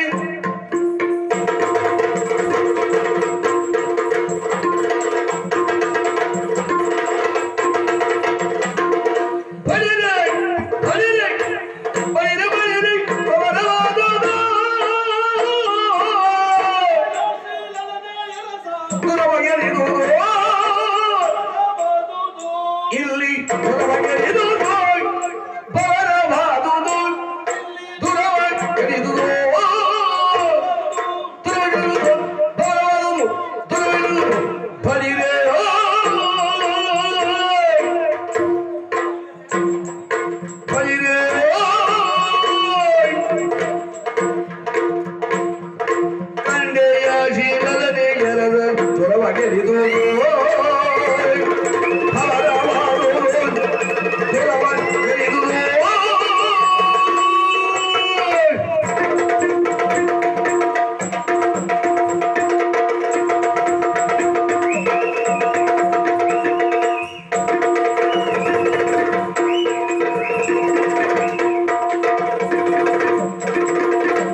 ಮೊದಲೇ ಗೊತ್ತಾಗ್ತಿತ್ತೇನು ನಿನ್ನ ಪ್ರವೇಶ ಆದದ್ದೇ ಈಗ. ಹೋರಾಟಗಳಿಗೆ ಇಳಿಯುವ ಮೊದಲಾಗಿ ಹಾ ನಾವು ಆಲೋಚನೆ ಮಾಡಿರಲಿಲ್ಲ. ಹಾ ಇಂಥದ್ದೊಂದು ಪಂಥಾವಾನದ ವಿಚಾರ ಬಂದ ಮರುಗಳಿಗೆ ಹಾ. ಒಬ್ಬೊಬ್ರು ಆಡಿದ ಮಾತು ಕೇಳಿ ಎಷ್ಟು ಸಮಾಧಾನ ಆಯ್ತು. ಅಯ್ಯೋ ನಿಜವಾಗಿ ಹೇಳ್ಬೇಕ, ನಮ್ಮಲ್ಲಿ ಇಂಥದ್ದನ್ನ ಕಾಣಬೇಕು ಅಂತಾದ್ರೆ ಎಲ್ಲೆಲ್ಲೋ ಹೋದ್ರೆ ಆಗ್ಲಿಕ್ಕಿಲ್ಲ. ಇದೇ ಸ್ಥಳವೇ ಆಗ್ಬೇಕು, ಇಷ್ಟೇ ಆಗ್ಬೇಕು. ಹಾಗಾದರೆ ಇದು ಕ್ಷೇತ್ರ ಪ್ರಭಾವ ಅಂತ ಆಯ್ತು. ನಮ್ಮ ಪ್ರಭಾವ ಎನ್ನುವುದಕ್ಕಿಂತ ಕ್ಷೇತ್ರ ಪ್ರಭಾವ ನಮಗೂ ಗೊತ್ತುಂಟು. ಇದು ಕುರುಕ್ಷೇತ್ರದ ರಣಧಾರಿಣಿ. ಹೌದಪ್ಪ.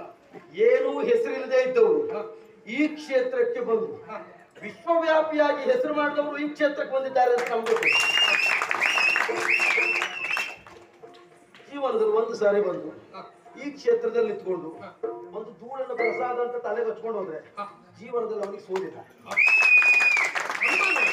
ಅದಕ್ಕೆ ಹೇಳುದು, ಬಡಿದೆ ಬಡಿದೆ ಬಬರವಾದುದು ಗಂಡೆಯಾಶಿ ಲಲನೆಯ ರಸ ದುರವ ಗೆಲಿದುದು. ಅವರ ಆಗುವುದು ಇಲ್ಲ, ಬಬರವಾದುದು ದುರವ ಗೆಲಿದುದು. ಗೊತ್ತಾಯ್ತಾ? ನಂಗೆ ಗೊತ್ತಾಗಿಲ್ಲ. ಉಳಿದರೆ ಯಾರು ಕಾಂಬುದೇನು, ಒಳಿದರಿಲ್ಲ ದುರವಿದೇನು. ಹೋರಾಟ ಅಂತ ಹೇಳಿದ್ರೆ ಅದು ಬೇಕು, ಉಳಿವು ಅಳಿವು ಎಲ್ಲ ಬೇಕು. ಈ ಶಬ್ದ ಅರ್ಥ ಮಾಡು. ಉಳಿದರೆ ಯಾರು ಕಾಂಬುದೇನು. ಉಳಿದವರು ಏನ್ ನೋಡ್ತಾ ಇದ್ದೀಯ? ಉಳಿದವ್ರು ಯಾರಿದ್ದಾರೆ ಯಾರಿದ್ದಾರೆ? ಅದು ಒಂದ್ಸತಿ ತಿಳ್ಕೊ. ಏನು ಒಳಿದರಿಲ್ಲ ದುರವಿದೇನು. ಉಳಿದವರು ಯಾರು ಅನ್ನೋದನ್ನು ನೋಡುದು ಆಮೇಲೆ ಆಯ್ತು. ಹಾ, ಉಳಿದವರು ಯಾರು ಇಲ್ಲಲ್ಲ. ಉಳಿದವ್ರು ಯಾರಿಲ್ಲ ಅಂದ್ರೆ ಇನ್ನು ಹೋರಾಟವೇ ಆಗಲಿಲ್ಲ. ಹೋರಾಟ ಆಗುವ ಮೊದಲು ಹಾಗಿದ್ರೆ ಬವರವಾಗುವುದು. ಈಗ ನಾವು ತಗೊಳ್ಬೇಕು, ಬವರವಾಗುವುದು. ಯಾಕೆ ಗೊತ್ತಾ? ಹೋರಾಟ ಆಗುವುದ್ರೊಳಗೆ ಪಾಪ ನಮ್ಮಲ್ಲಿ ಒಬ್ಬೊಬ್ಬರು ಪರಿಸ್ಥಿತಿ ನೋಡು. ನೋಡು ನೋಡು, ತಲೆ ಎತ್ತಲಿಕ್ಕಾಗುದಿಲ್ಲ. ಧರ್ಮರಾಯನೂ ಇಲ್ವನ? ವಿಶ್ರಾಂತಿ ಕೊಠಡಿ ಸೇರಿದ್ದಾರೆ. ಯಾಕೆ ಆ ಕೈಲಿ ಆಗಿದ್ದವ್ರನ್ನೆಲ್ಲ ಕರ್ಕೊಂಡು ಬರುದು? ನಮ್ಗದೇ ಬೇಸರ ಆಗುದು. ನಾವು ಇತ್ತೀಚೆಗಿನ ಕೆಲವು ಪ್ರಸಂಗದಲ್ಲಿ ನಕುಲ ಸಹದೇವರನ್ನೆಲ್ಲ ನಿರೀಕ್ಷೆ ಮಾಡುವುದಿಲ್ಲ. ಅಲ್ಲ, ಇನ್ನು ಮತ್ತೆ ನಿರೀಕ್ಷೆ ಮಾಡುದು ಸಿಗುದಿಲ್ಲ. ಅಲ್ಲ, ನಾವು ನಕುಲ ಸಹದೇವರು ನಿರೀಕ್ಷೆ ಮಾಡುವುದಿಲ್ಲ. ಯಾಕೆ ನಿರೀಕ್ಷೆ ಮಾಡುವುದಿಲ್ಲ? ಯಾಕೆ? ಪಾಪ ಅವ್ರಿಗೆ ಮುಂದ್ಬಂದು ನಿಂತ್ಕೊಂಡು ಕೆಲವು ಪ್ರಸಂಗಗಳು ಸಾಕಾಗುವವರಿಗೆ ನಕುಲ ಸಹದೇವ ಅಂದ್ರೆ ನಾವು ಬರುವುದಿಲ್ಲ ಅಂತ ಹೇಳ್ತಾರೆ. ನನಗೆ ಧರ್ಮರಾಯ ಭೀಮನ್ನಾದ್ರೂ ನಿರೀಕ್ಷೆ ಮಾಡು. ಹೋಗ್ಲಿ, ಕುರುಕ್ಷೇತ್ರದಿಂದ ಧರ್ಮರಾಯನು ಇಲ್ಲ. ಸಾಕು, ನೀನು ಒಪ್ಪಿದ್ಯಲ್ಲ, ಎಲ್ಲ ಇದ್ದಾಯ್ತು. ನಮ್ಗೆ ಅನಿವಾರ್ಯ ಯಾವುದ್ರದ್ದು ಹೋರಾಟ. ಮಾತು ಕೊಟ್ಟಿದ್ಯಲ್ಲ, ನಾನು ಇರ್ತೇನೆ, ನಾನು ಮುಗಿಸಿಕೊಡ್ತೇನೆ. ಕೊನೆ ತನಕೂ ನಿಮ್ಮ ಒಟ್ಟಿಗೆ ನಾ ಇರ್ತೇನೆ ಅಂತ ನಾ ಭರವಸೆ ಮಾತು ಕೊಟ್ಟದ್ರಿಂದಲೇ ಅದು ಒಂದು ಮಾತಿಗೋಸ್ಕರ ಮತ್ತೇನು ಪ್ರವೇಶ ಆಗಲಿಲ್ಲ. ಅದಕ್ಕೆ ನಾ ಇಷ್ಟೊತ್ತಿದ್ದೆ ಅದಲ್ಲ. ಯಾಕೆ ಒಬ್ಬೊಬ್ಬರಿಗಾಗಲೇ ಬಳಲಿದ್ದಾರೆ. ನಿಂತುಕೊಳ್ಳುವುದಕ್ಕಾಗದೆ ಹೋದದ್ದಲ್ಲ, ಮಾತಾಡಿ ರಣಕ್ಷೇತ್ರದಲ್ಲಿ ರಣಕಣದಲ್ಲಿ ಪ್ರಾರಂಭವಾಗುವುದಕ್ಕಿಂತ ಮೊದಲೇ ಹೊಲುಗುಣಾದ ವೀರರಲ್ಲ ಬಳಲಿ ಸೋತರಲ್ಲ. ವೀರೋಚಿತವಾದಂತ ಮಾತನ್ನಾಡುವಾಗಲೇ ಇಷ್ಟು ಪಡಲಿದ್ದಾರೆ ಅಂತಾದ್ರೂ ಹೋರಾಟದಲ್ಲಿ ಏನ್ ಮಾಡಬಹುದು? ಅವತ್ತು ನೀನೇ ಹೇಳಿದಂತ ಮಾತು ಕುಲಾಲ ಭವನದಲ್ಲಿ ಮಣ್ಣಿನ ಮುತ್ತಿಯಂತಿರುವಂತ ಪಾಂಡವರನ್ನ ಅಮೃತ ಕಲಶ ಮಾಡಿ ತೋರಿಸ್ತೇನೆ. ಭೂಮಿಯಲ್ಲಿ ಹುಟ್ಟಿ ಬಂದದ್ದು ನೀನು ಕೂಳರನ್ನು ಸಂಹರಿಸುವುದಕ್ಕೆ ಬೇಕಾಗಿ. ಯಾವತ್ತು ದ್ರೌಪದಿ ಸ್ವಯಂವರ ಪ್ರಕರಣದಲ್ಲಿ ಸಭೆಯಲ್ಲಿ ಕುಳಿತಂತ ನೀನು ಬ್ರಾಹ್ಮಣ ವೇಷಧಾರಿಯಾಗಿ ಭೀಮಾರ್ಜುನರು ಸಭೆಗೆ ಬಂದ ಕಾಲಕ್ಕೆ ಬ್ರಾಹ್ಮಣರಲ್ಲಿ ಕ್ಷಾತ್ರಿಯ ತೇಜಸ್ಸು ಕಾಣ್ತಾ ಉಂಟು ಅಂತ ಕುಲಾಲ ಭವನಕ್ಕೆ ಕುಂತಿದೇವಿ ಇದ್ದಲ್ಲಿಗೆ ನೀನು ಹುಡುಕಿ ಬಂದದ್ದು ಬಿಟ್ಟರೆ ಪಾಂಡವರನ್ನೇನು ಹುಡುಕಿ ಬಂದದ್ದಲ್ಲ. ಆಗ ನಾವು ತಿಳಿಯಬೇಕಾದ ಸತ್ಯ ಯಾವುದು ಕೇಳಿದ್ರೆ ಧರ್ಮ ಸಂಬಂಧಿ ನೀನು ಮಾತಾಡೋ ಕಾಲ ಬಂತು. ಪಾಂಡವರು ನಮ್ಮ ಕೂಡ ನಿಮ್ಗೆ ಸಿಗುವುದಿಲ್ಲ, ಆಗ್ಲಿಕ್ಕಿಲ್ಲ. ಅದಕ್ಕೆ ಏನ್ ಮಾಡ್ಬೇಕು ಗೊತ್ತಾ? ಅದು ಆಗುದಿಲ್ಲ ಅಂತಾದ್ರೆ ಏನ್ ಮಾಡ್ಬೇಕು?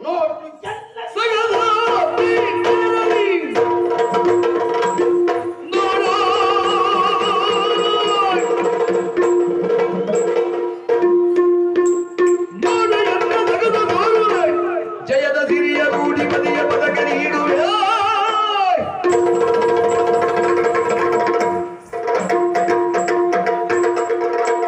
ಜಯದ ಸಿರಿಯ ರೂಢಿ ಬದಿಯ ಪದಕ ನೀಡುವೆ. ಬೇಗಲಾದೆ ನಿನ್ನ ಕೃಪೆ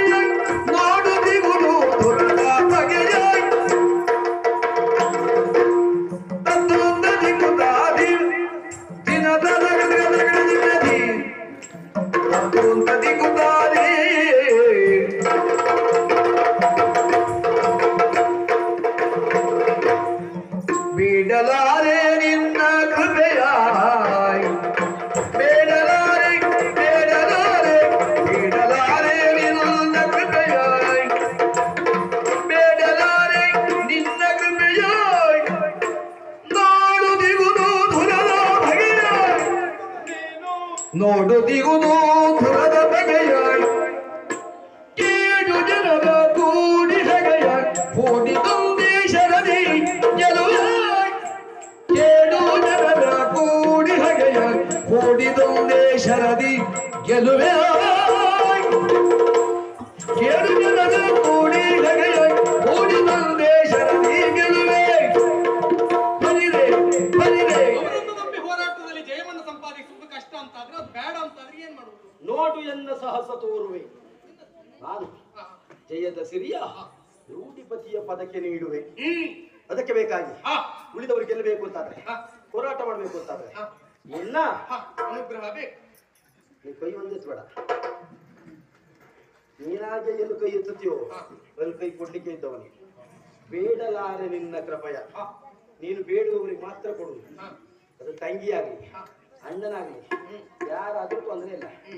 ದ್ರೌಪದಿಯ ಮಾನವವಾಗಿ ಕಂಡು ಹೇಳುವುದಂತೆ, ಅಪ್ಪಾ ಕಾಣುತ್ತಿರುವಂತ ಆಕಾಶದಲ್ಲಿ ಚಂದ್ರಮನನ್ನ ಹೋಗಿ ಹಿಡಿದು ತರ್ತೇನೆ.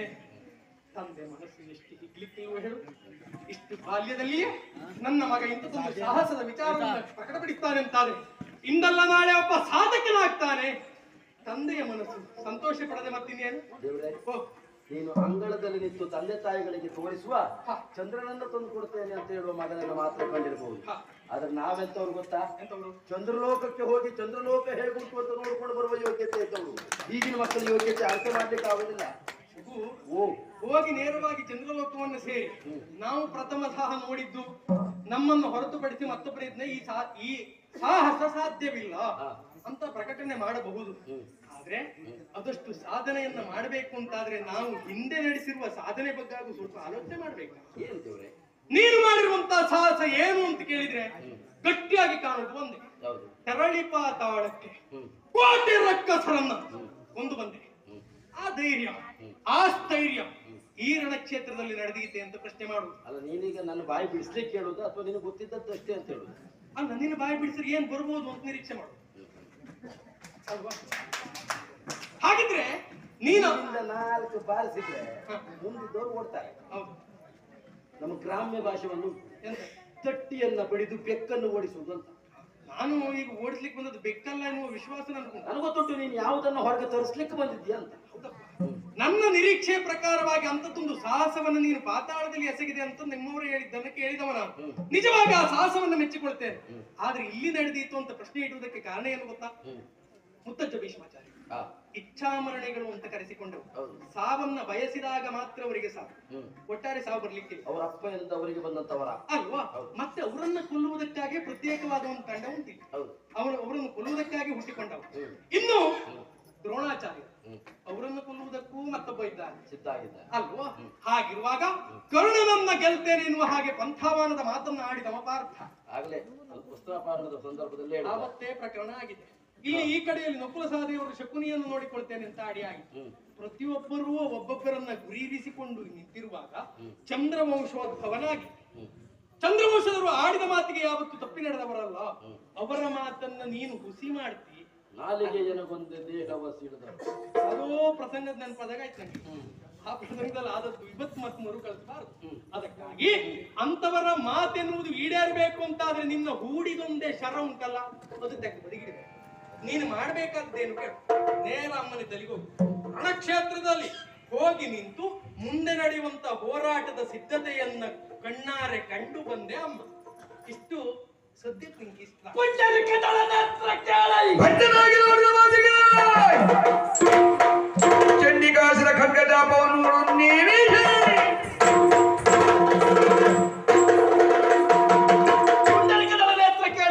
ಬಂಡನಾಗಿ ನುಡಿದ ಭಾಷೆಗೆ ಚಂಡಿಕಾಸುರನ ಪ್ರಭಾವದಿಂದ 18 ದಿನದ ಮಹಾಭಾರತ ಯುದ್ಧದ ನಂತರದಲ್ಲಿ ಏನಾಗ್ತದೆ ಎನ್ನುವುದನ್ನ ಹಿಂದೆ ಮಾಡಿ ತೋರಿಸುವ ಯೋಗ್ಯತೆ ನನಗೂ. ಹೋರಾಟದ ಅಂತಿಮ ತೀರ್ಮಾನ ಏನೆನ್ನುವುದು ಯುದ್ಧಕ್ಕೂ ಮೊದಲೇ ಪ್ರಾರಂಭದಲ್ಲೇ ತೋರಿಸಿಕೊಡ್ತೀವಿ. ತೋರಿಸುವ ಯೋಗ್ಯತೆ ನನಗೊಟ್ಟು. ಯಾವ ರೀತಿಯಲ್ಲ ನೋಡ್ಬೇಕಾ? ಅಲ್ಲ, ನಂಗೆ ನೋಡ್ಬೇಕು ಅಂತ ಉಂಟು. ನಕ್ಷೆ ನಕ್ಷೆ ಯಾವ ನಕ್ಷೆ? ನೀಲಿ ನಕ್ಷೆ. ನಮಗೆ ಆ ಚಿತ್ರ ನೋಡುವಾಗ ಮುಂದುವರೆದಿದ್ದೇವೆ, ಸ್ವಲ್ಪ ಮುಂದುವರಬೇಕು. ಅಲ್ಲ, ಮುಂದಾಗುವುದನ್ನು ಈಗ ತೋರಿಸ್ತೇವೆ, ಮುಂದಾಗುವುದನ್ನ ಈಗ ತೋರಿಸ್ತೇನೆ. ಮುಂದಾಗುವುದು ನೀ ತೋರಿಸ್ತಿ ಅಂತ ನಾನು ಹಿಂದ್ಗಡೆ ನಿಂತ್ಕೊಂಡೇ ನೋಡ್ತೇನೆ. ಬೇಡ, ನನ್ನ ಜೊತೆಗೆ ನಿಂತ್ಕೊಂಡು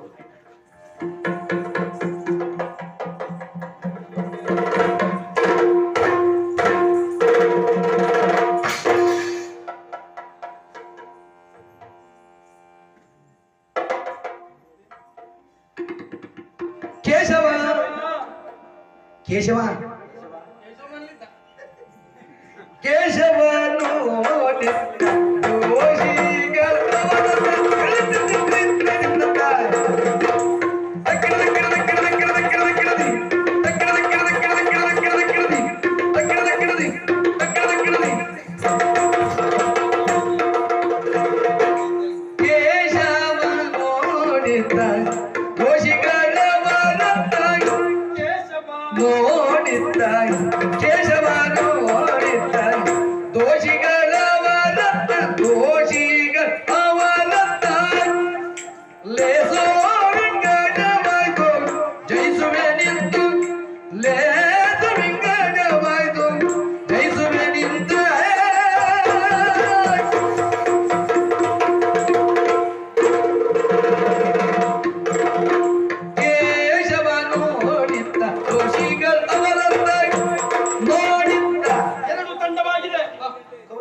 ಪಾಂಡವರಿದ್ದಾರೆ ಕೌರವರಿದ್ದಾರೆ. ಹೌದು, ಸಮ್ಮಿಶ್ರ ಆಯ್ತು. ಸಮ್ಮಿಶ್ರ ಆಗಿದೆ. ಕೇಶವ ನೋಡಿದ್ದ ದುಷ್ಟರಿಗೆ ಇರುವಲ್ಲಿ ಸಜ್ಜನರು ಇದ್ದಾರೆ, ಸಜ್ಜನರಿರುವಲ್ಲಿ ದುಷ್ಟರು ಸೇರ್ಕೊಂಡಿದ್ದಾರೆ. ಮಿಶ್ರಣ ಉಂಟು. ಆದ್ರೆ ಅವರಲ್ಲಿ ಒಂದು ತಂಡ ಇದೆ. ಕೇಶವ ನೋಡಿದ್ದ ದೋಷಿಗಳವರತ್ತ. ಕೇಶವ ಅಂತ ಹೇಳಿದ್ರೆ ನೀರ ಮೇಲೆ ತೇಲುವ ಶವ. ಸರಿ. ಯಾ ಲೇಸು ವಿಂಗಡವಾಯ್ತು. ಜಯಿಸುವೆ ಎಂತು ಈ ಎರಡು ಪಕ್ಷ ಏನು ಅಂತ ಕೇಳಿದ್ರೆ ಈ ಕಡೆಯವರುಳಿವರು ಆ ಕಡೆಯವರುಳಿವರು ಈ ಕಡೆಯವರುಳಿವರು ಆ ಕಡೆಯವರುಳಿವರು ಆ ಕಡೆಯವರುಳಿವರು ಏಕಾಶರದಿ ಕೊಲ್ವೆ ಶಿಖರ ಗೆಲ್ವೆ ಏಕಶರದಿ ಗೆಲ್ವೆ ಶಿಖರ ಗೆಲ್ವೆ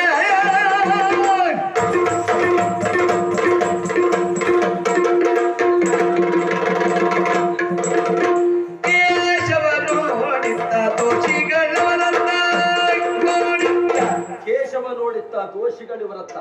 ಈ ದೋಷಿಗಳಲ್ಲೆಲ್ಲ ಸಾಯುವುದಕ್ಕಿದ್ದವರು. ಇವರು ಅಳಿಬವರು, ಇವರು ಉಳಿಬವರು. ಲೇಸು ವಿಂಗಡವಾಯಿತು. ಇದು ಪರ್ಪರೀಕನ ಚಂಡ ವಿಕ್ರಮಿ ಚಂಡ ವಿಕ್ರಮಿ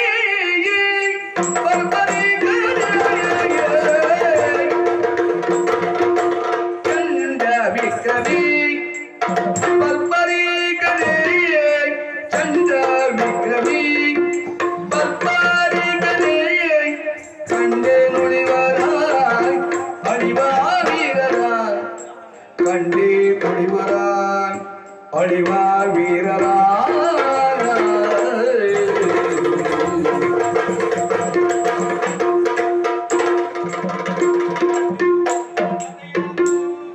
ನಿನ್ನ ತಿದೆಯನೋ ಎನ್ನ ಕಥೆಯನೋ ನಿನ್ನ ತಿದೆಯನೋ ಮುನ್ನ ಯೋಚಿಸಿ ಬೇಳು ಸಾಗಸಿ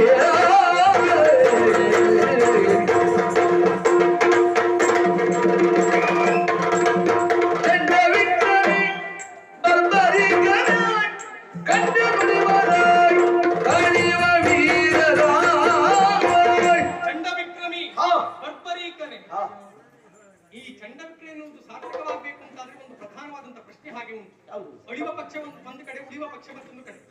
ಮಧ್ಯದಲ್ಲಿ ನಾವಿಬ್ರು ಈಗ ಪಕ್ಷೇತರರಾಗಿದ್ದೇವೆ. ಈಗ ಉಳಿದವ್ರನ್ನ ಬಿಟ್ಟ ನಮ್ಮ ಸುದ್ದಿ ಬಂದೆ. ಅದಕ್ಕಾಗಿ ನಮ್ಮಿಬ್ಬರಲ್ಲಿ ಉಳಿಯುವವರೇ ಅಳಿಯುವವರೇ ಎನ್ನುವುದನ್ನ ಸ್ಪಷ್ಟವಾಗಿ ಹೇಳ್ಬೇಕು. ಇನ್ನೊಂದ್ಸರಿ ಹೇಳು. ನಮ್ಮಿಬ್ಬರಲ್ಲಿ ಉಳಿಯುವವರೇ ಅಳಿಯುವವರೇ. ಎಲ್ಲಿ ಹೋದ್ರೂ ಬಿಡುವುದಿಲ್ಲಲ್ಲ. ನಾನು ಆಗ್ಲೇ ಹೇಳ್ತೇನೆ, ಕೆದಕಿದ ಕೊನೆಗೆ ಸಿಕ್ಕುದು ನಿನ್ನ ಹೆಸರೇ ಅಂತ. ನಿನಗೆ ಇನ್ನೊಂದು ಅಭಿನಯ ಸರಿಯಾಗಿಲ್ವಾ? ಉಳಿಯುವವ್ರು ಯಾರು, ಅಳಿಯುವವ್ರು ಯಾರು ಅಂದ್ರೆ ಉಳಿಯುವವರಂದಾಗ ನಿನ್ನ ಬದಿ ಕೈ ಬರ್ತದೆ, ಅಳಿಯುವವರಂದಾಗ ನಮ್ಮ ಬದಿ ಕೈ ಬರ್ತದೆ. ಆಯ್ತು ಪುಣ್ಯಾತ್ಮ, ಸರಿ ಮಾಡುವ. ಸರಿ ಮಾಡು. ಈ ಕಡೆ ಅಳಿಯುವವರ ಪಕ್ಷ, ಈ ಕಡೆ ಉಳಿಯುವವರ ಪಕ್ಷ. ಈ ನಾವಿಬ್ಬರು ಪಕ್ಷೇತರರಾದ ಕಾರಣದಿಂದಲಾಗಿ ಅಳಿಯುವವರ ಪಕ್ಷವನ್ನ ಸೇರುವವರು ಯಾರು? ಕೊರಿಕಾ ತರ್ತೇನೆ. ಅಲ್ಲ, ನಿನಗೆ ಅಂತ ಪುಣ್ಯಾತ್ಮ, ಈಗ ಯಾರಾದ್ರೂ ಒಬ್ರು ಒಂದು ಪಕ್ಷ ಸೇರುವುದೇ. ಒಳ್ಳೆ ಬೆಣ್ಣೆಯಲ್ಲಿ ಕೂದಲು ಎಳೆದವ್ರು ಮಾತಾಡಿದಾಗ ಅಳಿಯುವ ಪಕ್ಷವನ್ನು ಸೇರುವವರು ಯಾರು? ಮುಖದಲ್ಲಿ ನಗೆ, ಮತ್ತೊಬ್ರು ಹಾಗೆ. ನಾ ಅದಕ್ಕಾಗಿ ಪ್ರಪಂಚ ನನ್ನ ಸದಾನಂದ ಅಂತ. ಸದಾನಂದ ಅಲ್ಲ, ನೀವು ನಿತ್ಯಾನಂದ. ಕೆಲವ್ರನ್ನೆಲ್ಲ ತೆಗೆದು ನಗಾಡಿ ನಿತ್ಯಾನಂದನ್ನು ನಿನಗೆ ಯಾವ್ದು ಅನುಕೂಲ ಬೇಕಿದ್ರೆ ಹಾಗೆ ಬೇಕಿದ್ರೆ ಕಾಣಿಸ್ಕೊಳ್ತೇನೆ. ನೀನು ಎಷ್ಟೊತ್ತಿಗೂ ಹೇಗೆ ಬೇಕಾದ್ರೂ ಯಾವ ಅವತಾರದಲ್ಲಿ ಬೇಕಾದ್ರೂ ಕಾಣಿಸಿಕೊಡ್ತೀಯ. ಆದ್ರೆ ಅಂತಿಮ ನಿರ್ಣಯ ನಮ್ಮಿಬ್ಬರಲ್ಲಿ ಉಳಿಯುವವರು ಯಾರು ಅಳಿಯುವವರು ಯಾರು ಅದು ಸ್ಪಷ್ಟವಾಗ್ಬೇಕು. ಗುರುವಗೆಲ್ಲವನು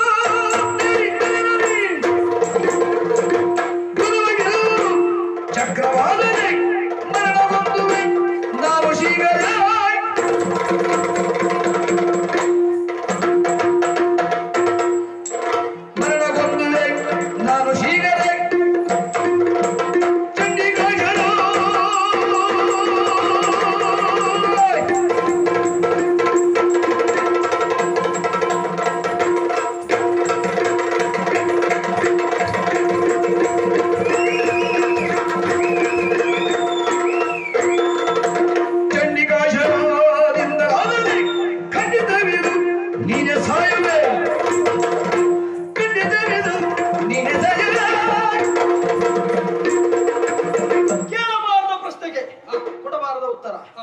ದುರವಗೈವುದು ಹ. ಚಕ್ರವಾದರೆ ಹ. ನಾನೇ ಸಾಯುವೆ ಹ. ಕೇಳು ಮೊದಲಲ್ಲಿ, ಚಂಡಿಕಾ ಶರದಿಂದಲಾದರೆ ನೀನೇ ಸಾಯುವೆ ಕೇಳು ಕೊನೆಯಲ್ಲಿ.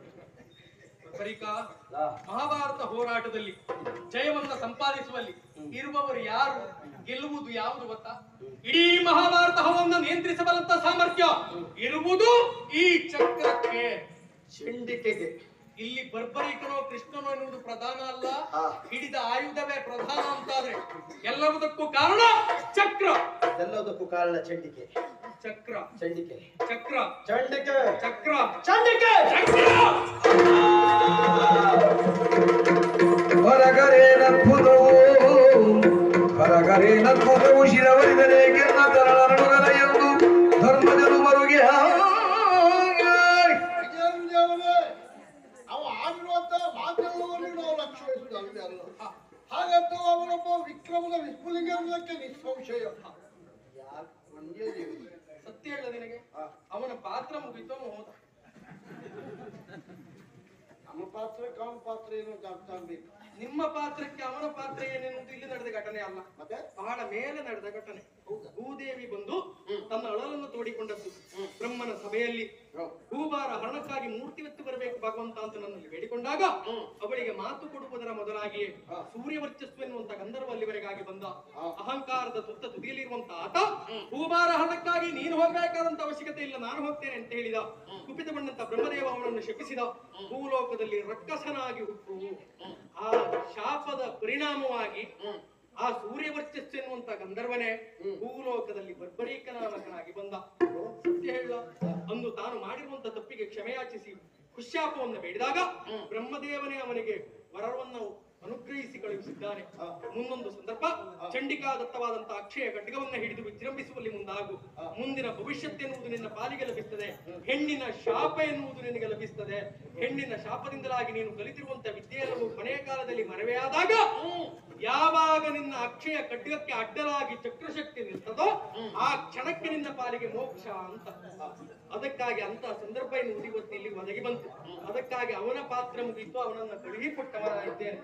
ಮುಂದೆ ನಡೆಯುವುದು ಮಹಾಭಾರತ ಸಂಗ್ರಾಮ. ಆ ಮಹಾಭಾರತ ಸಂಗ್ರಾಮದತ್ತ ನಾವು ಲಕ್ಷ್ಯವನ್ನು ವಹಿಸಬೇಕು ಅಂತಾದ್ರೆ ಬಿಡದಿಯನ್ನ ಸೇರ್ಬೇಕು. ಅದಕ್ಕಾಗಿ ಬರ್ಬರಿಕರಿಗೆ ಮೋಕ್ಷವನ್ನು ಒದಗಿಸಿಕೊಟ್ಟದ್ದು ಮುಂದಪ್ಪ ಕಾರ್ಯದ ಬಗ್ಗೆ ಆಲೋಚನೆ ಮಾಡೋಣ. ಸರ್ವೇ ಜನ ಸುಖಿನೋ ಭವಂತು.